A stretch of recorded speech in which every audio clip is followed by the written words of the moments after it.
שלום וברכה למפגש נוסף של סיפור 555 מפרי עטה ומוחה הקודח של יעל מילו, ואנחנו בחרוזית השנייה של 555 סרנדיפיטי של נשים ישראליות מכל העולם, שבעצם הגיעו לחלק מהדברים שהם הגיעו בעקבות מקריות, שהם עבדו עליהם נכון, הוסיפו ידע, הוסיפו מודעות ועשו כמה פעולות פרואקטיביות, הגיעו לתוצאה נפלאה. והיום אנחנו מארחים את דוקטור רותם רגב.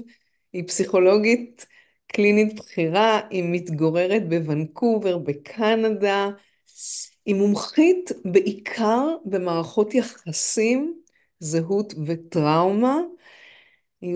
יש לה עשייה אקדמית בתחום, היא גם כתבה מאמרים, היא גם מרצה על התחומים האלה, וכיום היא בעיקר הפסיכולוגית של המטפלים בצורה מסוימת, כאלה שרוצים דיוק. היא מנחה קבוצות הנחיה של סופרוויז'ן, לכאלה שצריכים קצת יותר עומק, קצת יותר דיוק עם העבודה שלהם, במיוחד עם זוגיות.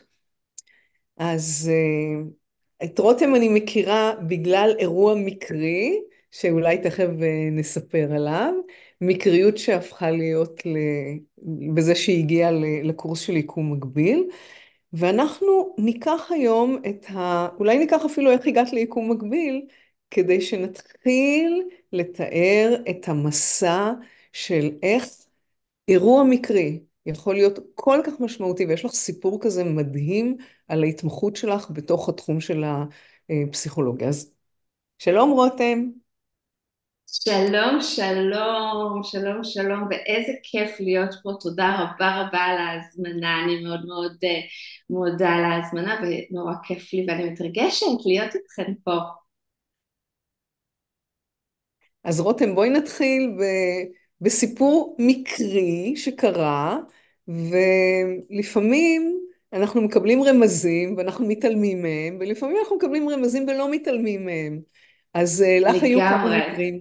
כן, אז לך היו כמה מקרים. אני אשאיר כטיזר את הסיפור העיקרי אחרי הפתיח, אבל כי הסיפור העיקרי ממש יכול לשנות מקצוע, דרך חיים, האדם שאתה לומד ממנו.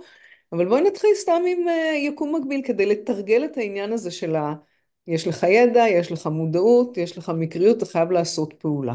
בואי נעשה. לגמרי, לגמרי, לגמרי. אז הימים, ימים שלפני בערך שנתיים אפילו, אם אני זוכרת נכון, או שנה ומשהו, אני מסתובבת עם המחשבה ועם המודעות שאני בעולם של הנחיית מטופלות, אבל אני צריכה לדייק את זה, אני צריכה לעשות יותר בתחום הזה, בעולם שאני מטפלת קלינית כבר הרבה הרבה שנים, וצריכה להמציא את עצמי מחדש. הגיע השלב להמציא את עצמי מחדש. במקרה או שלא במקרה מתגלגל אליי איזשהו טיזר על יקום מקביל, קורס יקום מקביל בהנחיית דוקטור תמרה טילמן. אני רואה את זה, אני ככה מסתכלת האם זה מתאים, האם זה לא מתאים, ואני באיזשהו מקום, בלי לדעת הרבה ובלי להיכנס לזה יותר מדי, אני מחליטה שבמשהו שמחליט, אני הולכת על זה בכל הכוח. אני מפנה זמן, אני משנה את הלוח שלי של הפגישות, ואני אומרת, אני באה ללמוד, אני צריכה עוד ידע, איך אני מוצאת את עצמי, את מה שתמרה קוראת לו הערך הסינגולרי שלי, ואיך אני ממשיכה קדימה. יפה. אז אנחנו נדבר על הערך הסינגולרי הזה, מכיוון שאנשים שהם במקצוע ורוצים לקבל איזושהי נישה קטנה, רוצים להתעסק בדברים שיש להם ערך נוסף לתת, חייבים בסופו של דבר ללכת לעצמם ולדלות מתוך עצמם דברים, כמו שאת יודעת שמגיעים אלייך לטיפול את עושה בדיוק את אותו הדבר, לדלות דברים מכיוון שהדברים האלה יהיו עקרוניים להם אחר כך, גם לעשייה שלהם וגם להגדרה שלהם. ולצורך העניין אנחנו נתחיל בסיפור המאוד מעניין של ההתמחות של דוקטור רותם רגב, ואני אגיד משפט אחד לפני שהיא מספרת את הסיפור, באמת סיפור מופלא. אני אגיד שאחרי שלמדת, כל מקצוע אחרי שלמדת, אתה גם צריך ללכת להתמחות. זאת אומרת, אתה יוצא למשל אחות, עם תואר של אחות, עורך דין, עם תואר של עורך דין. הכל טוב ויפה, אבל זה רק תחילת הדרך. והרבה אנשים לא מבינים שתחילת הדרך הזו מאוד עקרוני אצל מי למדת ומי המנטור שלך. סופר עקרוני. אני יכולה לספר למשל שכשאני הלכתי, סיימתי את הבית ספר לרפואה, אני ידעתי שאני רוצה להיות כירורגית, ורק במקום אחד, איכילוב, רק במקום אחד. עכשיו, יש דבר כזה שהוא גם בישראל ונמצא גם בכל העולם, שנקרא match. ובמאץ' הזה אתה, נכון. נכון? אז בואי תספרי לנו קצת, מה זה המאץ' שזה הסופר מקריות הזו, ואולי את הסיפור שלך, נתחיל כבר. כן, בטח, בשמחה. אז קודם כל טיפה על המאץ' באמת אצל רופאים ואצל פסיכולוגים, או צריך להגיד אצל רופאות ואצל פסיכולוגים, התחום הוא כזה, את עושה את הלימודים שלך, במקרה שלי זה תואר ראשון, תואר שני, תואר שלישי, דוקטורט, בסוף הדוקטורט, אז אנחנו כבר, אצלי זה היה תוכנית של 7 שנים, בסוף ה7 שנים האלה, את יוצאת לשנה להתמחות. התמחות אסור שהיא תהיה איפה שהיית, ואני נורא אוהבת את זה, כי זה אומר, את הולכת למחוזות חדשים, את הולכת ללמוד במקום אחר שלא היית בו. אני את הדוקטורט שלי עשיתי בוויקטוריה בריטיש קולומביה, זה על האי ונקובר, יפה, וידעתי יפה. שאני, אי מדהים, שאנחנו חייבים לעזוב את האי. אני צריכה, אין עוד התמחות על האי, אני הולכת להרפתקה במקום אחר לגמרי. המאץ' הזה, זה את שולחת מועמדויות, והמקומות מדרגים אותך, וצריך להיות איזשהו, באמת, זה משהו, יש בזה משהו מג'יק כזה, שאת צריכה לדרג מקום שיהיה מקום ראשון, והם צריכים לדרג אותך מקום ראשון בשביל שיקרה המאץ'. אני יכולה לשים פה סוגריים לשנייה אחת ולספר בטח. שלפני, אני חושבת 5 שנים, זכה בפרס נובל בכלכלה, הפרופסור מ-MIT, שעשה את האלגוריתם הזה של המאץ'. עכשיו, הוא כמובן לא זכה מכיוון שזה מאץ' לאיפה הפסיכולוגים והרופאים הולכים למאץ', הוא עשה את המאץ' הזה מכיוון שלהשתלת כליה יש כל כך הרבה מרכיבים, ובזכות המאץ' שלו, פעם היית אומר מתאים לא מתאים, הולך הביתה. בזכות המאץ' שלו, יש אפילו סבב של 23 אנשים שזכו בכליה, כי זה התאים לזה, התאים לזה, התאים לזה, התאים לזה, ועל זה הוא זכה בעצם בפרס נובל, על האפשרות למאץ' שיכולה לשנות חיים לאנשים, וגם לאנשי מקצוע זה משנה חיים. אני ממשיכה, פשוט הייתי חייבת מדהים, לספר. מדהים, מדהים, מדהים, מדהים. אז ככה, אז אני ידעתי שיש מקום אחד בלבד, עכשיו זה כנגד כל ההמלצות, כן? כל ההמלצות הן, את צריכה ללכת ולדרג הרבה מקומות ולשלוח להרבה מקומות, ואכן שלחתי, אבל בלב, כמו שתמר אמרה על המקום שהיא רצתה, אני רציתי רק מקום אחד, יש מקום באוטווה, שמנחה שם דוקטור סו ג'ונסון, מי שמכירה, האורים והתומים של הפסיכולוגיה הזוגית, של הטיפול הזוגי, לא רק בקנדה, לא רק בצפון אמריקה, אלא היום כבר בעולם, ואני ידעתי, אצלה אני רוצה להתמחות. אז זה היה המספר אחד שלי. ואני מחליטה לשלוח את המועמדות שלי כמובן לשם בעדיפות ראשונה, וללכת לכנס שלה, כי אולי אני אתקל בה, אולי מה, אני רוצה גם לשמוע כל מה שיש לאישה הזאת להגיד, ואני מחליטה לטוס לכנס באנהיים, כנס מאוד מאוד ידוע בפסיכולוגיה שנקרא Evolution of Psychotherapy, הערת סוגריים, מי שזה מעניין אותה, זה המקום להיות בו כדי להכיר את כל הפסיכולוגיות הכי גדולות, ואני טסה לשם. אני טסה לשם, אני יושבת בהרצאה שלה, פעורת פה, מקשיבה למוצא פיה כל מילה, אולם מלא 1,000 אנשים. רגע, אני רואה את עצמי, אני רואה אותך שם, יושבת מחייכת מאוזן לאוזן ואומרת, איזה חכמה אני שבחרתי בה כדי לעשות שם את השנת התמחות, ואני גם מקווה שאני קיבלתי אותה. מה זה מקווה? מתפללת להגיע לאיזשהו זימון לראיון איתה, שזה השלב הראשון אחרי הגשת המועמדות, השלב הבא לקראת זה שהם מגיעים לשם. אני יושבת שם ואני כולי פשוט מנסה מהאישה הזאת. נגמרת ההרצאה ואני קמה והולכת, ואני אומרת, אני אגש אליה, אני לא אגש אליה, אני אגש אליה, אני לא אגש אליה, ואני מחליטה לא לגשת אליה.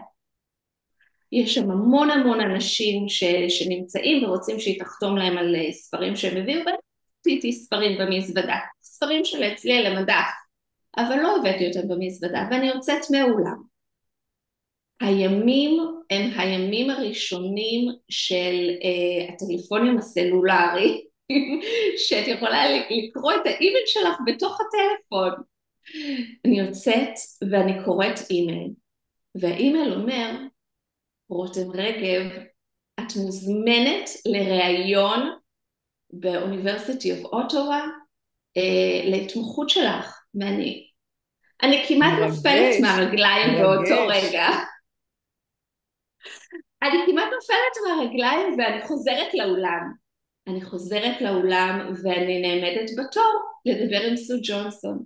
ואני ניגשת אליה, ואני אומרת לה, ככה כולי בהתרגשות, דוקטור סו ג'ונסון, אני הרגע קיבלתי אימייל מהמזכירה שלך, ואני כל כך מחכה להתראיין אצלך, כי אני בטוחה שזה match made in heaven, ואני באה לעשות אצלך התמחות.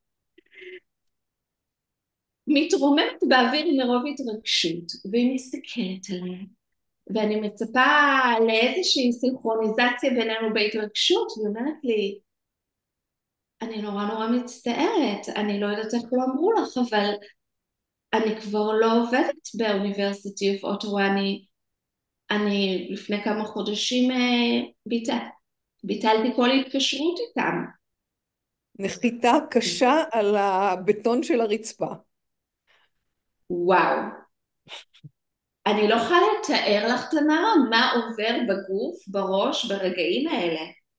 את צריכה לזכור שאני שמתי את כל הקופה שלי על ההתמחות הזאת, איתה, אני עוברת מהאי לאוטווה, כן, בערך 5 שעות טיסה עם ילדה בת 4, רק בשביל לעשות את ההתמחות עם האישה הזאת, וזהו, נשמטה הקרקע מתחתיי.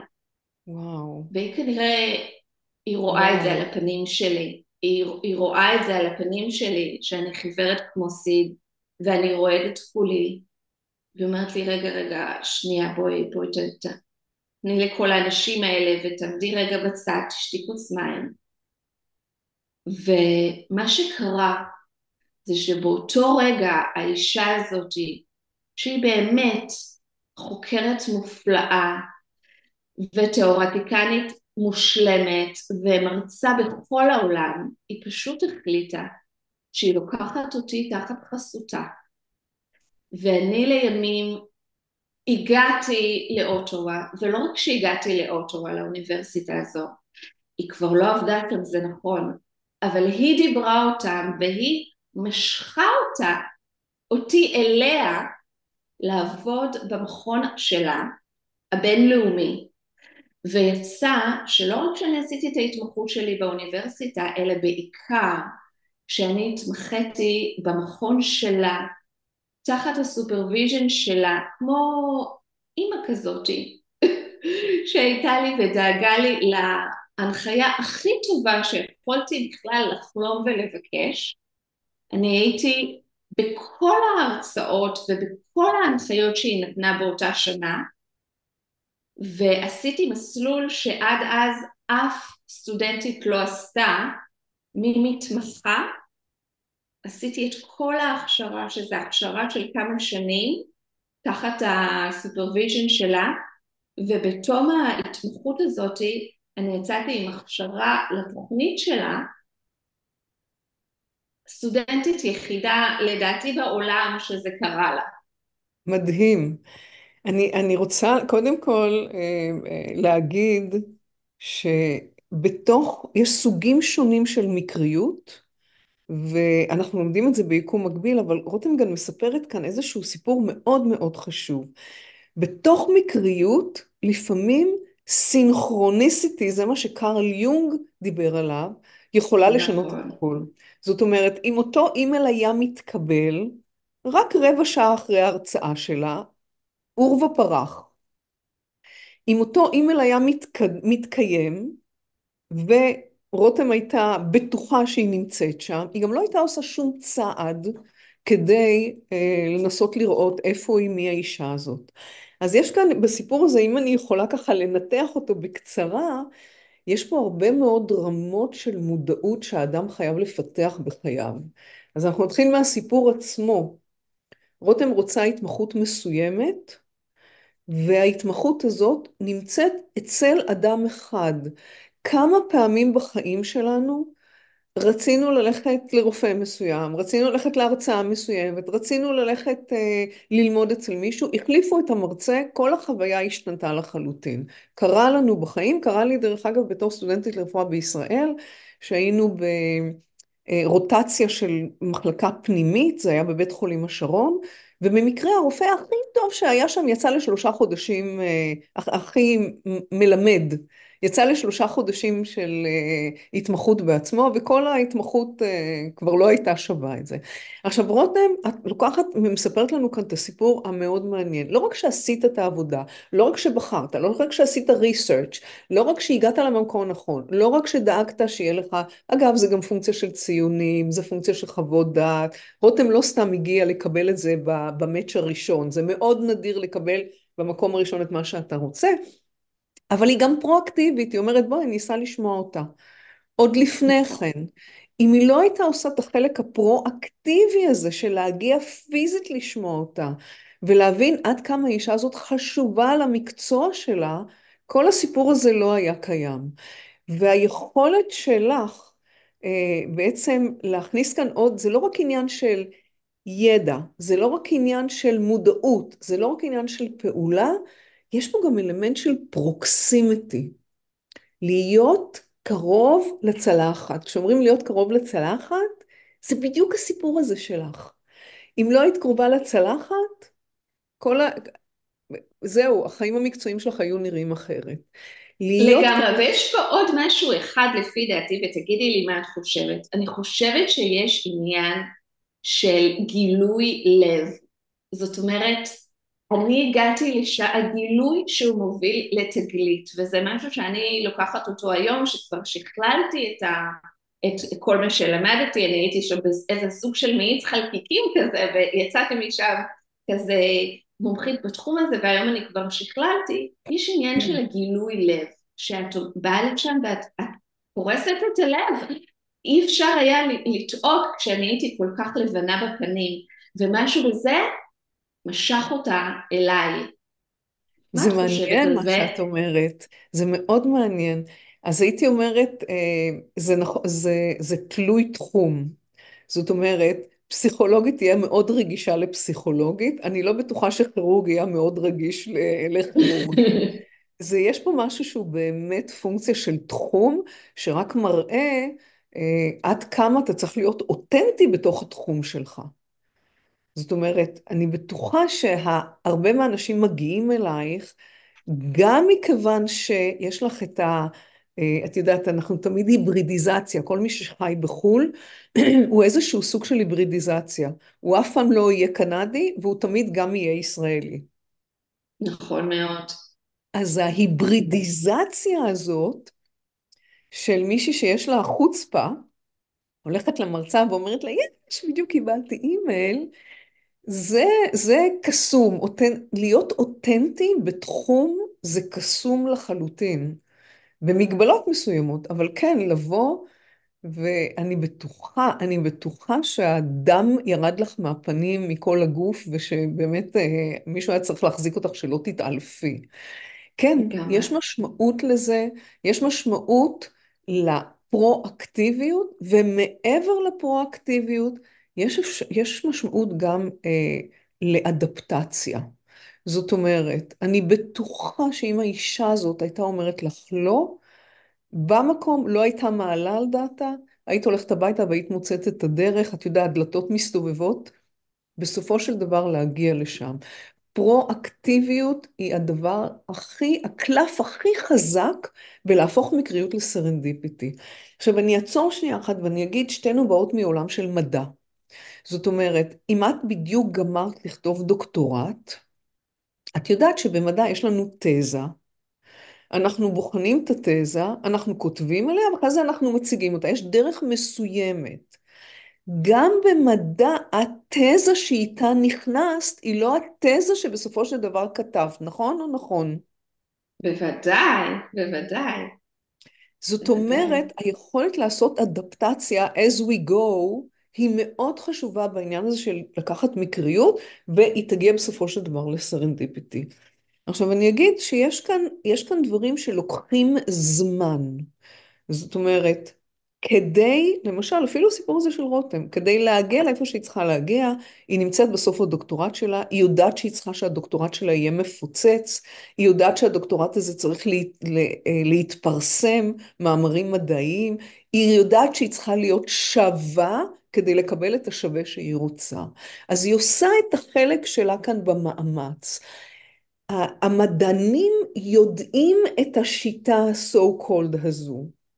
ולכן לנו כמדענים מאוד קל להבין איך לוקחים מקריות והופכים אותה לסרנדיפיטי.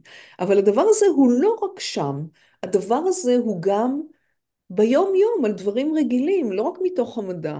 למשל, אולי אני אזכיר שני דברים, כי כולנו חיים עכשיו בכאב ישן חדש של התפרצות של אנטישמיות בכל המדינות בעולם. אז זה מצד אחד, ומצד שני יש את הסיפור שלך שהגיעו נשים מישראל והבנת את הצורך שלהם של לקבל איזשהו חיבוק, ובנית בתוך אזור של ונקובר, מהמטפת. אז אולי תביאי נכון. את הסיפור הזה שגם בו יש, בשני הסיפורים האלה, יש בו גם את המקריות, יש בו גם הרצף הזה של ידע, את מודעות, המודעות ואת הפעולה. בדיוק. בדיוק. אז כן, בואי. כן, כן. הסיפור של ממתפת בקצרה הוא בעצם התחיל בזה שאני, כשילדתי את בתי הראשונה, כששמו חגיגה 14, הייתי אז בוויקטוריה, סטודנטית, אנחנו זוכרות, והייתי הסטודנטית היחידה שילדה, שכולם שם היו, כן, לא בזוגיות, אבל לא עם ילדים, והייתי נורא בודדה. fast forward, 6 שנים אחר כך, אחרי ההתמחות, הגעתי לוונקובר, יש לי משפחה בוונקובר, והייתי בהיריון עם הבן שלי, והחוויה הזאת של הבדידות הייתה מאוד מאוד מוכרת לי, אבל הייתי כבר עטופה במשפחה ובחברים, והיה לי כן את המודעות וכן את הידע שיש כאנשים שאין להם את המשפחה, שאין להם את המעטפת הזאת. ולי היום יש את ה-resources, כן, הייתי במקום כבר עם משאבים לתת. ומה שהיה חסר לי זה הפעולה. מה אני עושה עם זה? ונפגשתי לשיחה מאוד מקרית, באופן סופר מקרי, עם ישראלית חדשה שבאה לוונקובר, ורציתי ככה לקבל ולחבק אותה, ותוך כדי השיחה, היא פסיכולוגית, אני פסיכולוגית, אנחנו מדברות על כל מיני דברים, ואני אומרת לה, את יודעת, יש לי איזה רעיון מופרע כזה, ליצור איזושהי מעטפת לנשים שהן מגיעות, ואני חושבת שאני יודעת מה הן צריכות, ואיך אני רוצה שזה ילך, אבל אני לא יודעת איך עושים דבר כזה, לא יודעת איך בונים דבר כזה. ואז היא אמרה לי, את יודעת, אני עשיתי דברים כאלה בעבר, אני עבדתי על יוזמות חברתיות בעבר, בוא נעשה את זה ביחד. וישבנו ביחד, לא אשכח את זה, זה משהו שנבנה בסלון של הבית שלי עם המעטפת. היום 7 שנים אחרי זה ארגון מאוד מאוד רציני, עמותה מוכרת, שכל מי שרק חושבת על לעבור לוונקובר, מתקשרת איתו ומקבלת את וואו. כל הכלים ואת כל התמיכה. אז אז ידע, מודעות וגם פעולה. והנקודה המעניינת היא, אפשר רק בדיעבד להגיד על מקריות שהפכה להיות סרנדיפיטי, בתנאי, והתנאי הרציני ביותר זה שיש כאן השפעה, אדוות של השפעה. זאת אומרת, זה לא אני נכנסתי למטוס, טסתי ופגשתי את בעלי. זה לא סרנדיפיטי, זה כותרת טובה לסרט, יש גם סרט כזה, אבל זה לא הסרנדיפיטי שאנחנו במדע מדברים עליו, וזה לא הסרנדיפיטי שאנחנו ביקום מקביל מלמדים איך להגיע אליו. הסרנדיפיטי בסוף הדרך חייבת להיות בו השפעה.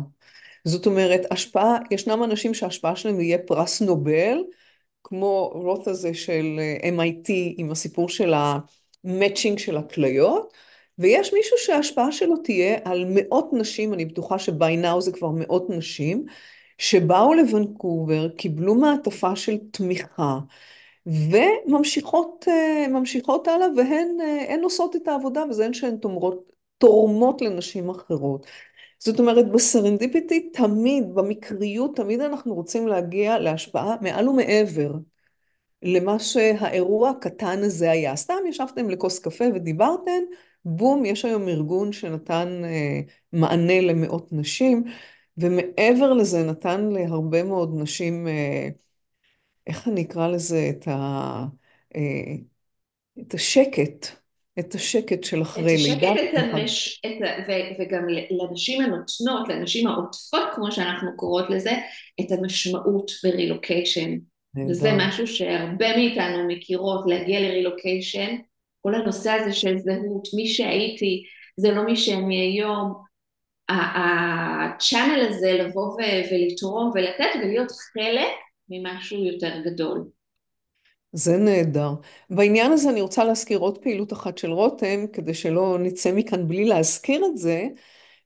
עוד פעם, בגלל הכאב העמוק הזה שיש לנו היום, הכאב של האנטישמיות שחוזרת ועולה, יש לה הבנה הרבה יותר עמוקה איך אתה מטפל, במיוחד אם את מטפלת בחו"ל, לא רק בישראל, ששם האוכלוסייה היא הומוגנית, במיוחד אם את מטפלת בחו"ל ויש לך גם מטופלים יהודים, גם מטופלים פלסטינים, גם מטופלים מכל מיני עדות שלא יודעים מה קורה עכשיו, יש חשיבות עצומה לסופרוויז'ן על ידי מישהי שהיא חוותה את זה בעצמה, כמו שרותם אמרה, חוויתי את זה על עצמי בזמן הלידה, חוויתי את זה על עצמי בתור מטפלת, אני יכולה לעזור, אני יכולה לתת כלים למטפלות בחו"ל, מכיוון שאני מטפלת של מטפלות, אני מורת דרך של מטפלות, אולי תגידי איזה משפט קטן על זה בסוף. כן, באמת הנושא הזה של קבוצות של מטפלות, זה הנושא העיקרי שאני עוסקת בו היום, למטפלות שרוצות באמת לדייק את עצמן, זה לא נשים שהשנייה סיימו את הלימודים שלהם, זה נשים שהן כבר מטפלות תקופה, אבל איך לדייק ולהביא את עצמי, האינטראקציה הזאת בין הזהות שלי, מי שאני, בנושא הזה של מערכות יחסים ואיך אני משכללת את זה ומביאה את זה קדימה. זה משהו שאני עוסקת בו עכשיו. כן, ותמיד כיף לקחת את היד ולתת אותה למנטור שהיה שם, עשה שם, יודע איך לעשות את זה אפילו יותר טוב, וללמוד ממנו. אנחנו, כל אחת מאיתנו, צורחת מנטורים בצורה קבועה. למשל, אני יוצאת מפה, עוד מעט יש לי טיסה, אני נוסעת לביירון קייטי לבית שלה, כדי ללמוד ממנה. פרוקסימיטי, ללמוד מאנשים שהם עברו כברת דרך כמוך, זה פשוט יפה ומצוין, ואנחנו כבר לקראת סיום, אז רותם יושבת לה בקנדה, אני יושבת לי בסיאטל. יעל ורחל יושבות בישראל, תראו כמה זה אינטרנשיונל ואיזה מקריות הביאה אותנו. תודה. תודה רבה רבה. תודה לך תמרה, המון המון תודה. העונג שלי.